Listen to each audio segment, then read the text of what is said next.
السلام عليكم ورحمة الله تعالى وبركاته. مرحبا بكم أطفالي الأعزاء في قناتكم.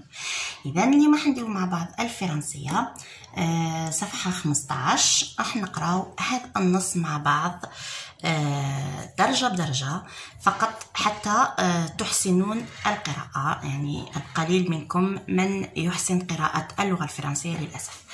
إذا نحن نبداو على بركة الله. إذا la gazelle هذا c'est un Z gazelle. إذا كدور إذا كدور regarde la gazelle كدور regarde la gazelle. إذا قدور ينظر إلى الغزالة. كدور regarde la gazelle.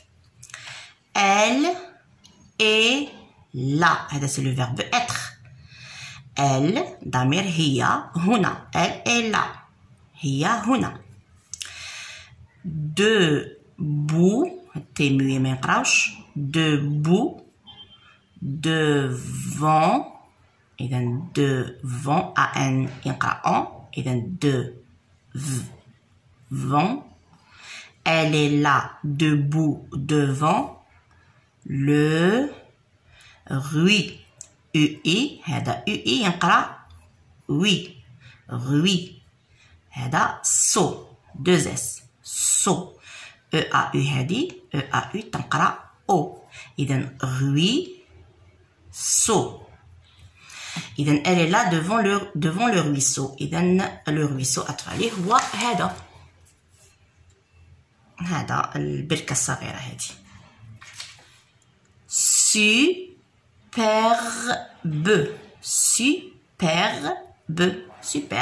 يعني رائعة. superbe. et ET ينقرأ et vivante. vivant قلنا أن تنقرأ en vivante. superbe et vivante. إذا رائعة وحيوية. vivante يعني حيوية. يعني الغزالة رشيقة. elle a l'ange. 2L هادو L و L. on أيضا تنقرأ en. إذا allonge. lentement أيضا هنا en تنقرأ en. هذه en طبعا lentement. elle allonge. allonge يعني تقوم بتطويل. يعني احنا كما احنا نقولوا طول رقبتها. elle allonge lentement le cou. le cou هي الرقبة. le cou راح يطول في الرقبة تاعها. elle allonge lentement يعني بهدوء. lentement le cou الرقبة. et son petit هذا museau. قلنا EAU تنقرأ O. هذه مو وهذه زو. علاش قريناها هذا اس؟ علاش نقراوه زد؟ لخاطر شوفوا موراه كاين فوايل امامه فوايل. راح في وسط دو فوايل. اس كي يكون في وسط دو فوايل ينقرا ز. ينطق ز ماشي اس وانما ز. قلنا ميزو. هذا سي ان سي فيه سيديل. reçoit. او اي تنقرا و. هذه او اي نقراوها كيفاش؟ و او اي.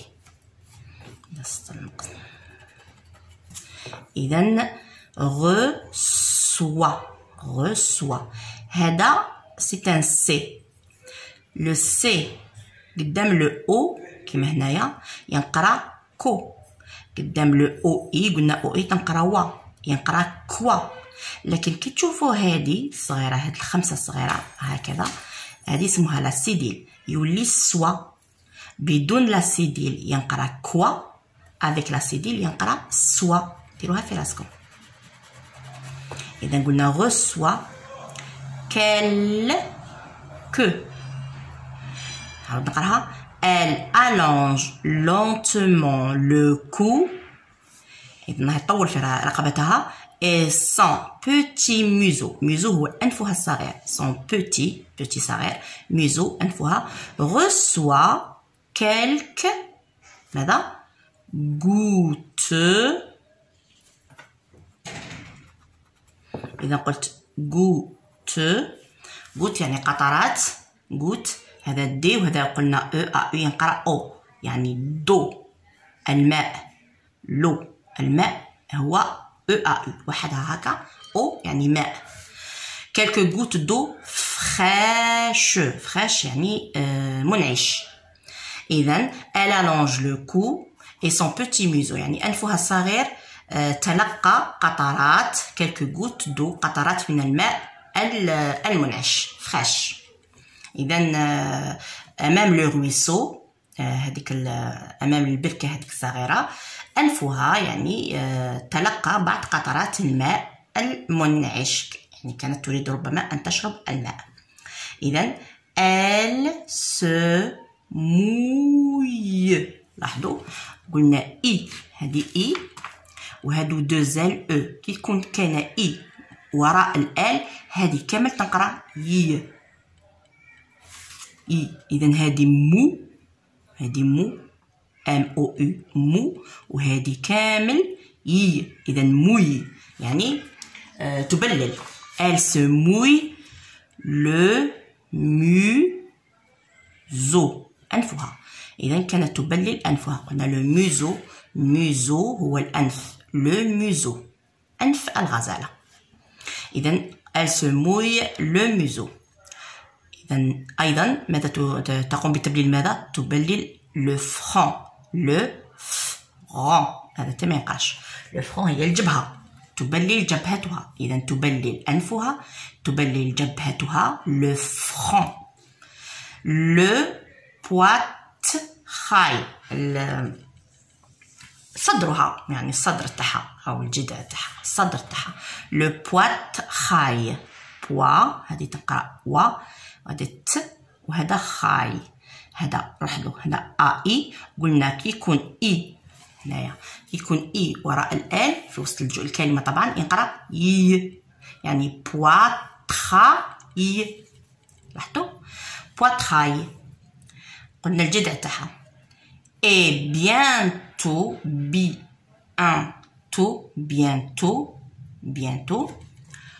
toutes les pattes. إذن أقدامها كلها.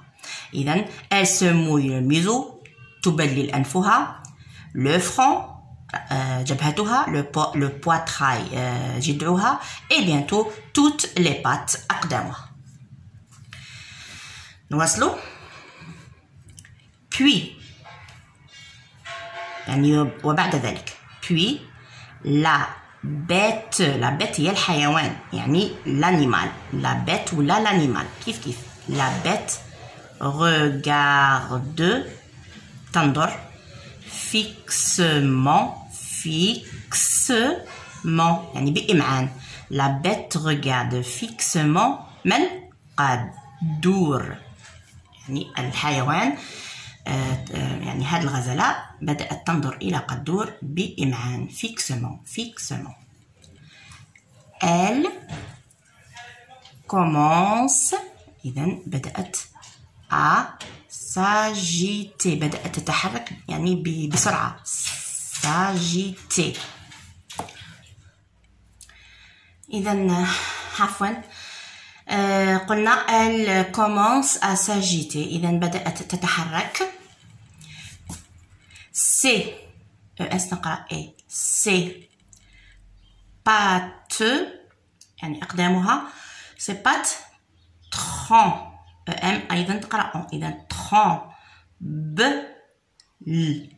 إذن هذه ENT ما نقراوهاش tremblant وإنما هذه ENT تاع le verbe trembler يعني راكم قريتوها لي فيرب تاع troisième groupe تاع premier groupe.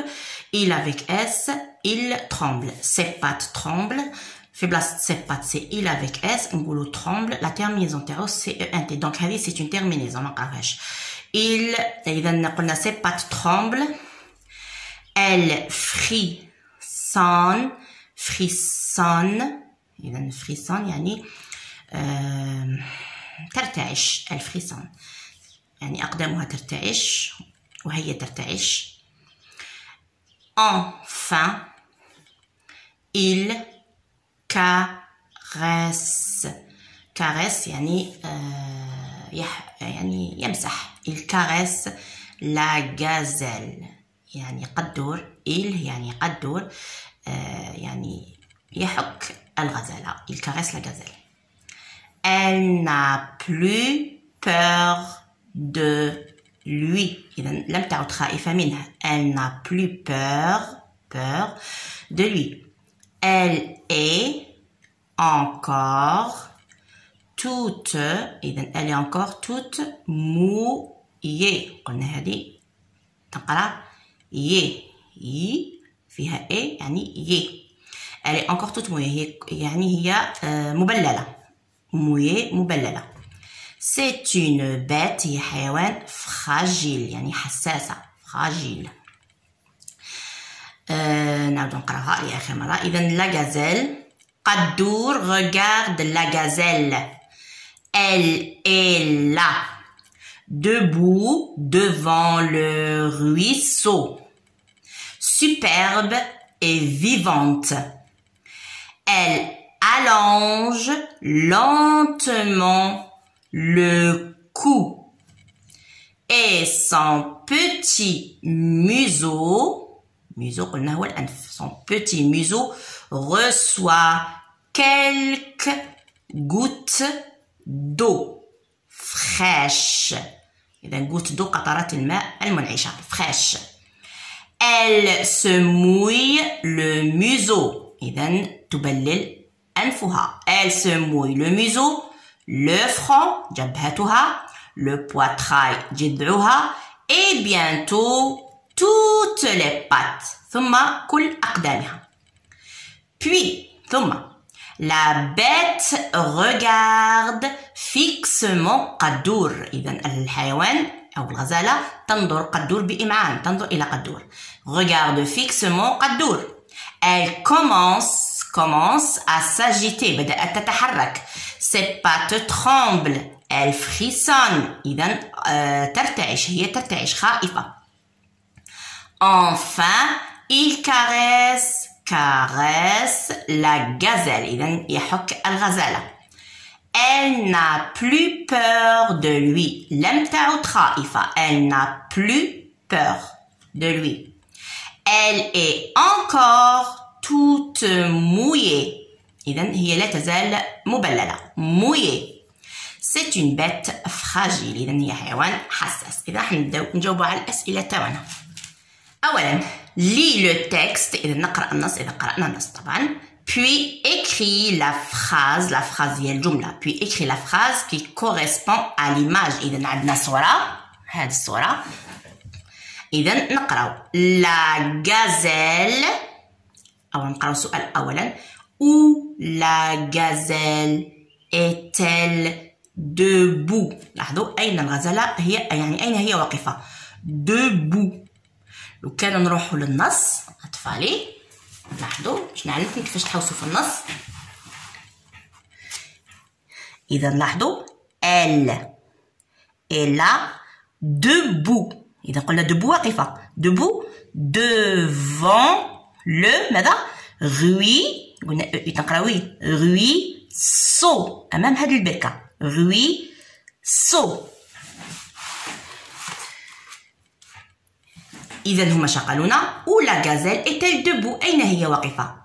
إذا نشوفوا الجواب صحيح. la gazelle est debout devant le buis. لاحظوا buisson. on s-s-o-n son. ب هذا c'est un b. قلنا ui تنقرأ oui. إذا buisson. أو la gazelle est debout devant le ruisseau. في النص واش كاتبين ruisseau. إذا هذا هو الجواب الصحيح. نروحو ثانيا. relis le texte إذا طبعا دائما في النص puis recopie la bonne réponse ونأخذ الجواب الصحيح. إذا هذا هو السؤال comment est la gazelle يعني الغزالة كيف هي comment est la gazelle هنا واش دايرين surprenante et vive surprenante et vive surprenante يعني مدهشة et vive حيوية أو superbe et vivante. نعود إلى النص أطفال. إذا ماذا يقول النص؟ Elle est là debout devant le ruisseau قلنا. إذا لاحظوا superbe et vivante. إذا superbe et vivante. إذا comment est la gazelle? Elle est superbe et vivante. إذا هذا هو الجواب الصحيح. هذا اللي نكتبوه. جيد. نروحوا ثالثا.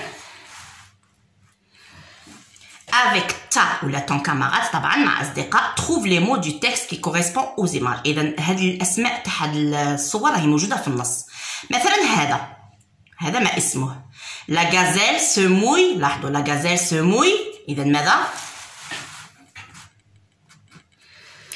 Elle se mouille. ماذا؟ Le museau.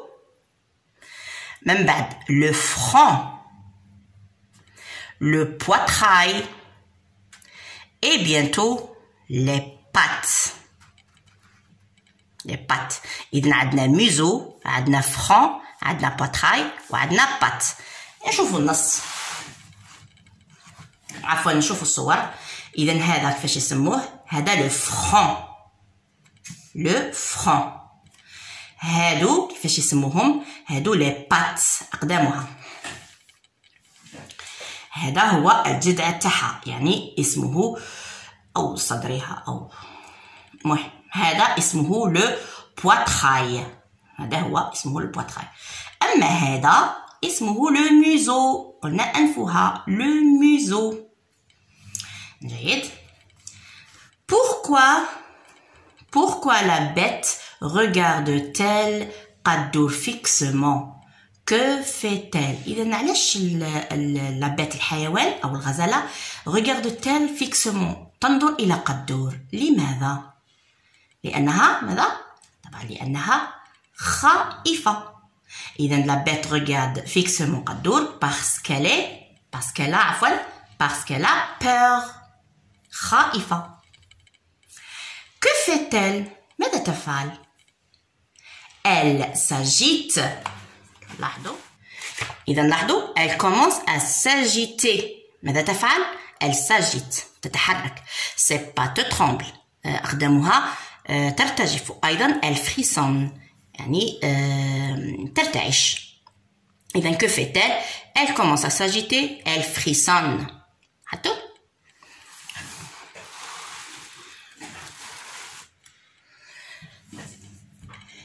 caresse la gazelle. من الذي يحك الغزالة؟ طبعا c'est cadeau. qui caresse.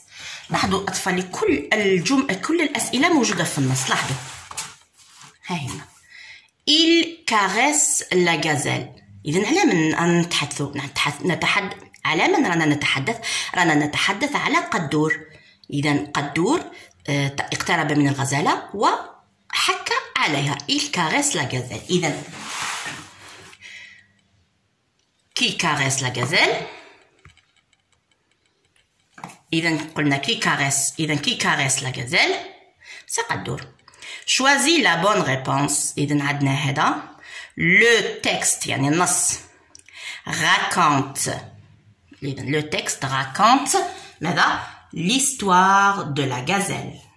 النص يحكي قصة الغزالة. أو le texte décrit la gazelle أو النص يصف لنا الغزالة. إذا le texte هذا واش راح يدير؟ راح يصف لنا الغزالة أنها superbe et vivante. Elle a un museau, elle a un front, elle a un poitrail, elle a des pattes. لاحظتوا؟ إذا هو يصف لنا الغزالة. إذا لو تكست décrit la gazelle. décrit يعني يصف. هذا هو الجواب الصحيح.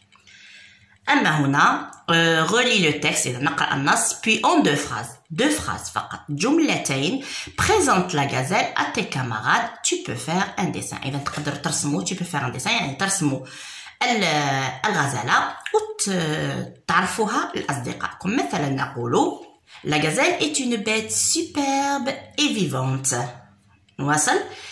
elle a un museau, un front, le poitrail et des pattes. إذا تقدروا هنايا تبينهم بسهم يعني وتبينوا لأصدقائكم أين هو le front, le museau, le poitrail et les pattes. لاحظوا فقط جملتين. إذا أطفالي الأعزاء واش نقول لكم بالتوفيق طبعا دائما، والسلام عليكم ورحمة الله تعالى وبركاته.